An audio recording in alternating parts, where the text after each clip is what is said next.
Welcome to see with Eliza. ഇന്നത്തേത് നമ്മൾക്ക് ഒരു പാട്ടുകാരനാണ്, പക്ഷേ വളരെ പ്രത്യേകതയുള്ള ഒരു പാട്ടുകാരനാണ്. ഞങ്ങൾ ഇതിനു മുമ്പ് എപ്പോഴെങ്കിലും ഇതുപോലെ നമ്മുടെ സ്കൂട്ടറിൽ ഇരുന്ന് എടുത്തിട്ടുണ്ടോ? ഇന്നത്തെ ഇന്റർവ്യൂ നമ്മൾ ഫുൾ പോകുന്നത് ഈ സ്കൂട്ടറിലാണല്ലേ. ആദ്യമായിട്ടാണ് നമ്മൾ ഇങ്ങനെ ഒരു ഇന്റർവ്യൂ എടുക്കുന്നത്. അപ്പൊ ഇത് നമ്മുടെ അനീഷ് കുമരകം, വളരെ നല്ലൊരു അനുഗ്രഹീതനായ ഒരു കലാകാരനാണ്. അപ്പൊ നമുക്ക് ആ പാട്ടൊന്ന് ആദ്യം പാടി കൊടുത്തുകൊണ്ട് തുടങ്ങാം. ഞാൻ എവിടെ പോയാലും ആദ്യം പാടുന്ന ഒരു പാട്ടുണ്ട്, അത് പാടാം. ശരി. ഇടയൻ കൈവിട്ട കുഞ്ഞാടുകൾ ഇരുളിൽ കൈത്തിരി തിരയുമ്പോൾ ആരുമില്ലാത്തവർക്ക് അഭയം നൽകും കാരുണ്യമെന്നിൽ ചൊരിയേണമേ, വിശ്വം കാക്കുന്ന നാഥ. വാവ്. ഞാൻ ഇത്ര നാൾ ഈ പാട്ട് കേട്ടിട്ടുണ്ടെങ്കിലും ഇതിന്റെ ലിറിക്സ് ശ്രദ്ധിക്കുന്നത് ഇപ്പോഴാണ്. എനിക്ക് ഭയങ്കര ടച്ചിങ് ആയിട്ട് തോന്നി. ശരിക്കും ഇങ്ങനെ പെട്ടെന്ന് ഇങ്ങനെ അത് ഫീൽ ചെയ്തു പോയി. നല്ല റിസൾട്ട് പറഞ്ഞു കേട്ടോ, നല്ല സ്വരാണ്. എത്ര നാളായിട്ട് പാട്ട് പഠിക്കുന്നുണ്ടോ? ഉണ്ട്, പഠിക്കുന്നുണ്ട്. ഞാൻ അതൊരു ഭാഗ്യാട്ടോ. കാര്യം ഞാൻ പാട്ട് പഠിക്കുന്നതെന്ന് വെച്ചാല് ജയവിജയന്മാരില്ലേ, മ്യൂസിക് ഡയറക്ടർ, അതില് മനോജ് കെ ജയന്റെ ചെറിയച്ഛന്റെ അതായത് വിജയൻ സാറിന്റെ മോനാണ് മഞ്ജുനാഥ് വിജയൻ. അദ്ദേഹമാണ് എന്നെ മ്യൂസിക് പഠിപ്പിക്കുന്നത്. ഇന്നലെ എന്നെ കാണാൻ വന്നിട്ടുണ്ടായിരുന്നു. എത്ര നാളായി? ഇപ്പൊ ഒരു 1.5 വർഷത്തിന് മേളിലായി. അപ്പൊ അതൊരു ഭാഗ്യം. ആ ഒരു വലിയ പാരമ്പര്യത്തിന്റെ കീഴിൽ പഠിക്കാൻ പറ്റിയതാണ്. എനിക്ക് കുറെയൊക്കെ ബെറ്റർ ആകാൻ, കുറെയൊക്കെ അല്ല, ഇപ്പം ഇത്ര നന്നായിട്ട് ഞാൻ പാടിയിട്ടുണ്ടെങ്കിൽ അതിന്റെ പ്രധാന കാരണം സാറിന്റെ ആ പഠിപ്പീരുമാണ്. അതല്ലേ, അതെങ്ങനെ സംഭവിച്ചു അങ്ങനെ കിട്ടാനായിട്ട്? അത് ഈ ഫോറമിൽ തന്നെ ഒക്കെ നമ്മള് പാട്ടുകളൊക്കെ ഇടുമായിരുന്നു. അപ്പൊ അവിടുത്തെ എന്റെ പാട്ടിന് ഭയങ്കര ഇഷ്ടപ്പെടുന്ന ഒരാളുണ്ട്, സജിസാർ എന്ന് പറയും. സജിസാറാണ് എന്നെ ഇങ്ങനെ ഒരാളുണ്ട് എന്ന് പറഞ്ഞ് സാറിനെ പരിചയപ്പെടുന്നത്. അപ്പൊ പറഞ്ഞ് ആളുടെ സാഹചര്യവും കാര്യങ്ങളൊക്കെ പറഞ്ഞു. അപ്പൊ പറഞ്ഞ് അവന് പഠിക്കാനായിട്ട് ഞാൻ ശ്രമിച്ചു നോക്കും. പുള്ളി ആദ്യമേ ട്രൈ ചെയ്ത് നോക്കും. പുള്ളിക്ക് മനസ്സിലാവും ആദ്യത്തെ കുറച്ച് ദിവസം കഴിയുമ്പോൾ അങ്ങനെ പോകുമെന്നുള്ളതൊക്കെ അറിയാൻ പറ്റും.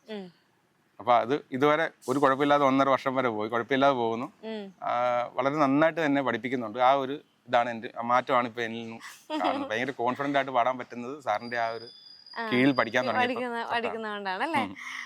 മൗനം സ്വരമായി എൻ പൊൻവീണയിൽ സ്വപ്നം മലരായി ഈ കൈക്കുമ്പിളിൽ ഉണരും സ്മൃതിയലയിൽ ആരോ സാന്ത്വനമായി മുരളികയൂതി ദൂരെ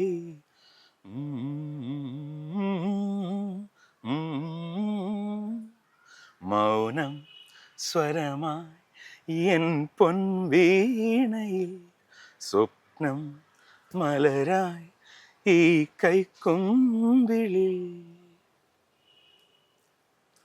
അറിയാതെ എൻ തെളിവേനലിൽ കുളിർമാരിയായി പെയ്തു നീ, അറിയാതെ എൻ തെളിവേനലിൽ കുളിർമാരിയായി പെയ്തു നീ,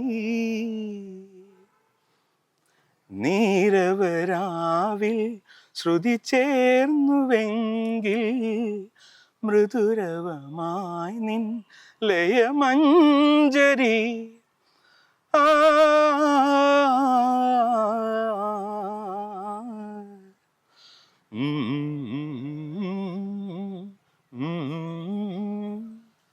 മൗനം സ്വരമായി എൻ പൊൻവീണയിൽ സ്വപ്നം മലരായി ഈ കൈക്കുമ്പിളിൽ.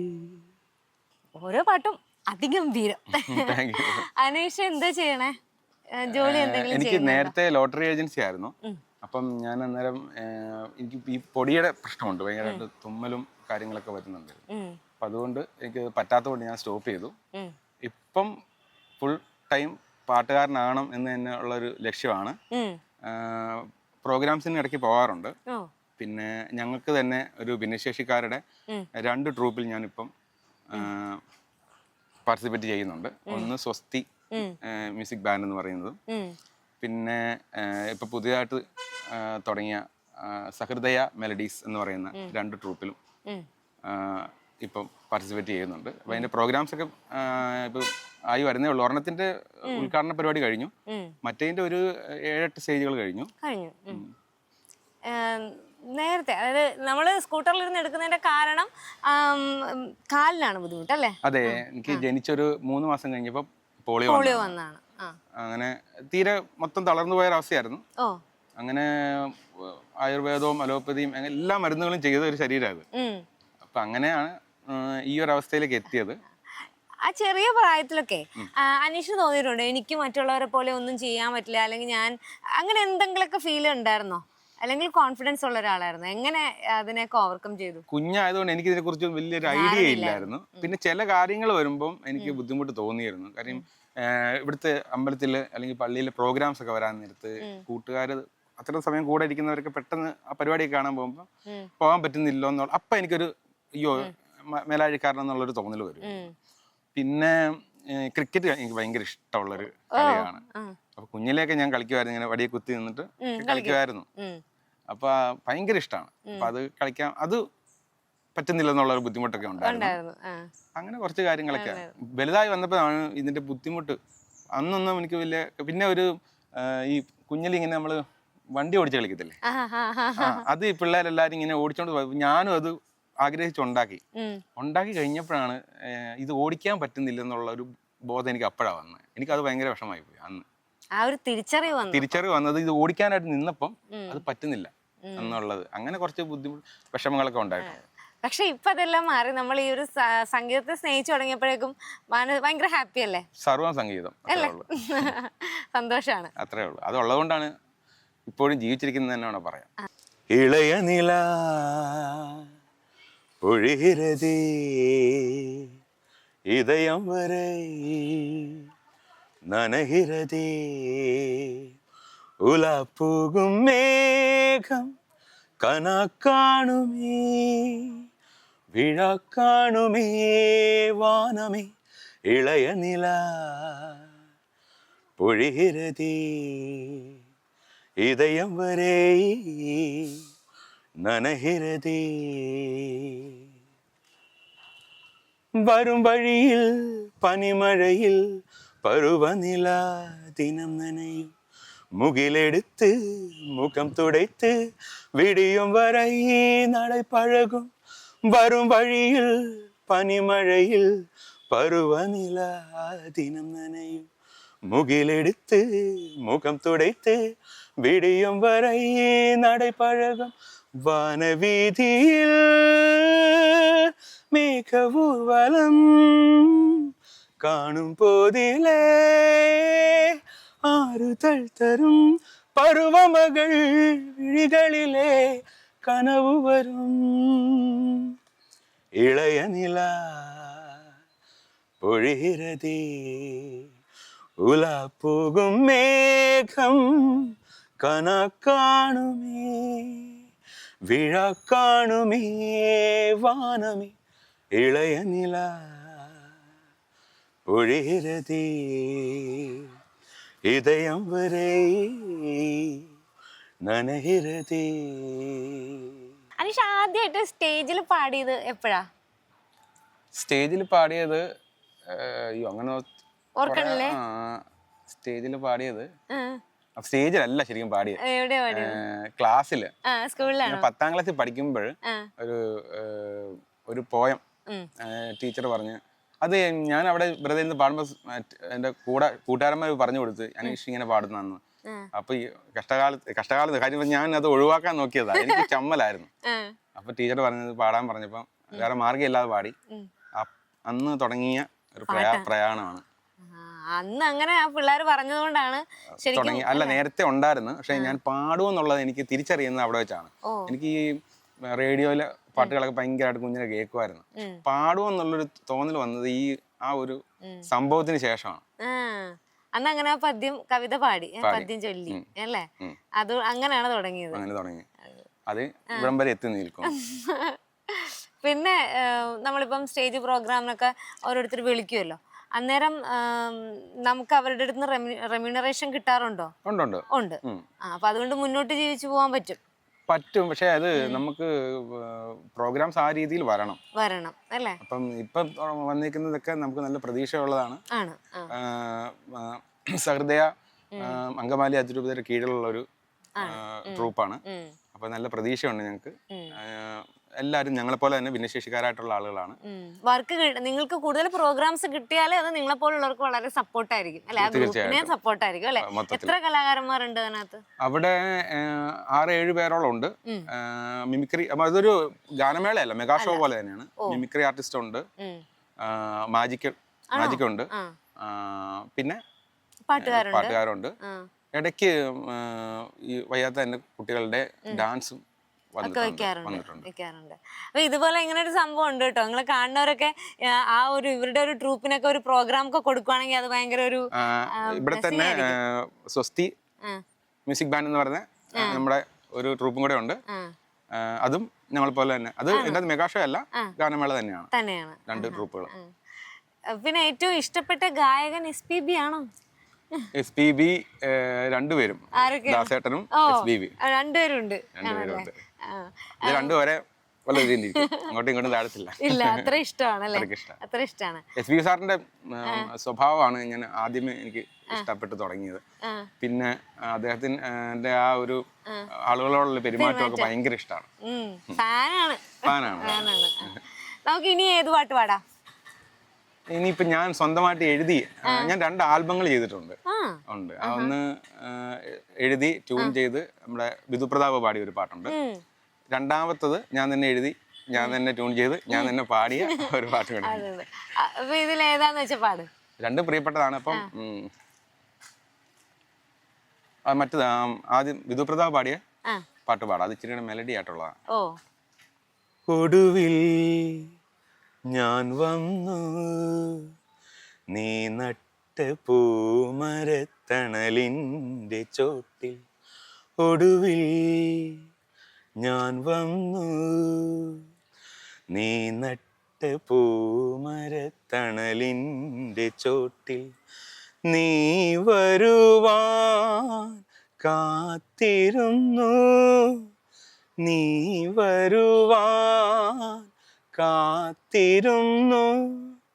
ഇനിയും വൈകുന്നതെന്തേ സന്ധ്യേ, ഇനിയും വൈകുന്നതെന്തേ. ഒടുവിൽ ഞാൻ വന്നു നീ നട്ട പൂമരത്തണലിൻ്റെ ചോട്ടിൽ. അന്നു നീ തന്ന മയിൽ പീലിത്തുണ്ടുകൾ പുസ്തകത്താളിൽ ഒളിപ്പിച്ചു വെച്ചു ഞാൻ. അന്നു നീ തന്ന മയിൽ പീലിത്തുണ്ടുകൾ പുസ്തകത്താളിൽ ഒളിപ്പിച്ചു വെച്ചു ഞാൻ. നീ അന്നു നൽകിയ ആദ്യ ചുംബനത്തിൻ, നീ അന്നു നൽകിയ ആദ്യ ചുംബനത്തിൻ മധുര സ്മരണകളോർത്തു ഞാനിന്നു. ഒടുവിൽ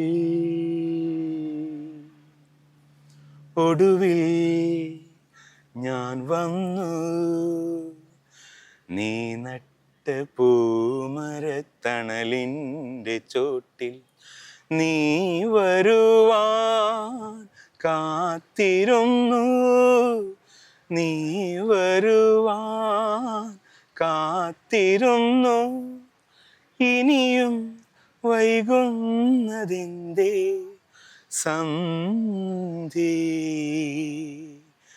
ഇനിയും വൈകുന്നതെന്തേ. അനീഷിന് ഈ മേഖലയില്, സംഗീത മേഖലയില് ഉള്ള ഒരു ആഗ്രഹം ഉണ്ടാവുമല്ലോ, ഏറ്റവും അങ്ങനെയുള്ള ഒരു വലിയൊരു ആഗ്രഹം എന്താ? Playback singer. അതോടൊപ്പം തന്നെ മ്യൂസിക് ഡയറക്ഷൻ രണ്ടാമതാണ്. പ്ലേബാക്ക് സിംഗർ ആണോ? അതിനുവേണ്ടി ട്രൈ ചെയ്തിട്ടുണ്ടോ? ട്രൈ ചെയ്തിട്ടുണ്ട്. അതിലേക്കുള്ള ഒന്നും ആയിട്ടില്ലെങ്കിലും ട്രൈ ചെയ്തിട്ടുണ്ട്. ഇപ്പം ഞാൻ ഫേസ്ബുക്കിൽ പാട്ടുകൾ ഇടാൻ തുടങ്ങിയപ്പോൾ തൊട്ടാണ് കൂടുതൽ.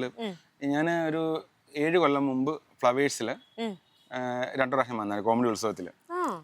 അത് അന്ന് പാടി ഇറങ്ങിയപ്പോൾ നല്ല ആളുകളൊക്കെ അറിയുന്ന ഒരു ഇതൊക്കെയായിരുന്നു. അതിനുശേഷം ഇപ്പം 7 കൊല്ലമായി. അപ്പം കുറച്ച് പരിപാടിയും പ്രോഗ്രാമൊക്കെ കുറഞ്ഞിരിക്കുന്ന സമയമാണ്. അന്ന് ഞാൻ പിന്നെ എനിക്കിങ്ങനെ നമ്മളെ തന്നെ എങ്ങനെ പുറത്ത് പറയേണ്ട എനിക്ക് ഒത്ത ചമ്മലായിരുന്നു. ആളുകൾക്ക് ഒരുപാട് പേര് നല്ല കാര്യങ്ങൾ ഇപ്പം ഇവിടെ നിന്നാണെങ്കിലും ചുറ്റുപാടൊക്കെ ആളുകൾ വന്ന് അനീഷ പാട്ട് അടിപൊളിയായിരുന്നു പറയും, വളരെ സന്തോഷമുണ്ട്. പിന്നെ ചമ്മലും ഉണ്ടായിരുന്നു. ഇപ്പോഴാണ് മാറി വരുന്നത്. അപ്പൊ ഞാൻ ആലോചിച്ച് നമുക്കിപ്പോൾ സോഷ്യൽ മീഡിയ ഒക്കെ ഇത്രയും നല്ല ആക്റ്റീവ് ആയിരിക്കുന്ന സമയത്ത് എന്തുകൊണ്ട് ഒരവസരം നമ്മൾ തേടിപ്പോകാതെ നമ്മുടെ ഫേസ്ബുക്കിൽ സോഷ്യൽ മീഡിയസിൽ തന്നെ ഇട്ടുകൂടാന്നുള്ള ഒരു ചിന്തയിലാണ് ഞാനും എൻ്റെ സുഹൃത്തും കൂടി ചുമ്മാ ഇട്ട് തുടങ്ങിയതാണ് വീഡിയോസ്, പാട്ടുകൾ പാടി. ഇപ്പം നല്ല രീതിയിൽ വ്യൂസ് ഉണ്ട് ഫേസ്ബുക്കിലും. അതിനുശേഷം ഇപ്പം കുറച്ച് നാളായി ഞാൻ യൂട്യൂബിൽ ശ്രദ്ധിക്കാൻ തുടങ്ങിയ. ഷോർട്സ് മാത്രമേ ഇട്ട് ഇപ്പോഴും യൂട്യൂബിലും കുഴപ്പമില്ലാത്ത രീതിയിൽ കയറി വരുന്നുണ്ട്. അപ്പം നിങ്ങളെപ്പോലുള്ള ഇപ്പോൾ ഒരു ഇന്റർവ്യൂ എടുക്കാൻ വന്നതൊക്കെ എൻ്റെ ഒരു നല്ല സമയമാണെന്ന് മാത്രമേ ഞാൻ ചിന്തിക്കുന്നുള്ളൂ. അത് തന്നെ. ഇനി അനീഷിന്റെ ആ ഒരു ആഗ്രഹം പോലെ തന്നെ ഒരു പ്ലേ ബാക്ക് സിംഗർ ആകാനായിട്ട് പറ്റട്ടെ. ഞങ്ങളും അത് ആഗ്രഹിക്കണം. ഒരുപാട് പേര് ഈ പാട്ടുകളൊക്കെ കണ്ട് കേട്ട് അവർ ഇഷ്ടപ്പെടട്ടെ. അനീഷിന്റെ പിന്നെ പേജിലൂടെ ആണെങ്കിലും. അതിന്റെ പേരെന്താ ഫേസ്ബുക്കിൽ എന്തെന്നാണ്? അനീഷ് കുമരകം സിംഗർ. അനീഷ് കുമരകം സിംഗർ എന്നാണ് കേട്ടോ. അപ്പൊ നമ്മളുടെ ഈ വീഡിയോ ആണെങ്കിലും എല്ലാവരും ഷെയർ ചെയ്ത് കൊടുക്കുക. അനീഷിന് അതൊരു വലിയൊരു ഉപകാരമായിരിക്കും. അപ്പൊ എല്ലാവരും അത് ഷെയർ ചെയ്ത് കൊടുക്കണം. നിങ്ങൾ ആസ്വദിച്ചിട്ട് എന്താണ് ഈ പാട്ടിനെ കുറിച്ചുള്ള നിങ്ങളുടെ അഭിപ്രായമൊക്കെ പറഞ്ഞു കേട്ടോ. ഇപ്പൊ ഒന്നും കേൾക്കാൻ ചമ്മലൊക്കെ ഇല്ല അല്ലേ? കുഴപ്പമില്ല. കുറച്ച് നെർവസ് ആയിരുന്നു ആള്. അപ്പം അടുത്തൊരു വീഡിയോ ആയിട്ട് കാണുന്നവരേക്കും ബൈ ബൈ പറയുന്നതിന് മുമ്പ് നമുക്ക് ഒരു പാട്ടും കൂടെ കേൾക്കണം. ഈ പാട്ടോടുകൂടി നമ്മുടെ ഈ ഇന്റർവ്യൂ അവസാനിക്കുന്നതാണല്ലേ, നമ്മൾ പ്രഖ്യാപിക്കുന്നു. അപ്പൊ അടുത്ത വീഡിയോ ആയിട്ട് കാണുന്നവരേക്കും ബൈ ബൈ. പാട്ട് ഇവിടെ തുടരുകയാണ്. Okay, thank you. ഞാൻ കോമഡി ഉത്സവത്തിൽ പോയി ആദ്യം പാടിയ പാട്ടാണിത്. 2 പാട്ടുകളുണ്ടായിരുന്നു. അതിൽ ആദ്യം പാടിയ പാട്ട് ഇത് ഒരുപാട് പ്രശംസ കിട്ടിയ ഒരു പാട്ടാണ്. ജോൺസൺ മാഷിന്റെ അതിമനോഹരമായിട്ടുള്ള മ്യൂസിക്കാണ്. ദാസേട്ടന്റെ പാട്ടാണ്. തെറ്റുകളുണ്ടെങ്കിൽ ക്ഷമിക്കാം. കതിർപ്പാൽ മണികൾ കനമാർന്നതില്ലേ, മതകൂജനമാർന്നിണപ്രാക്കളില്ലേ, പുലർവേളകളിൽ വയലേലകളിൽ കണി കണ്ടുവരാം, കുളിർച്ചൂടി വരാം, പവിഴം പോ പവിഴാധരം പോ പനിനീർ പൊന്മുകുളം പോ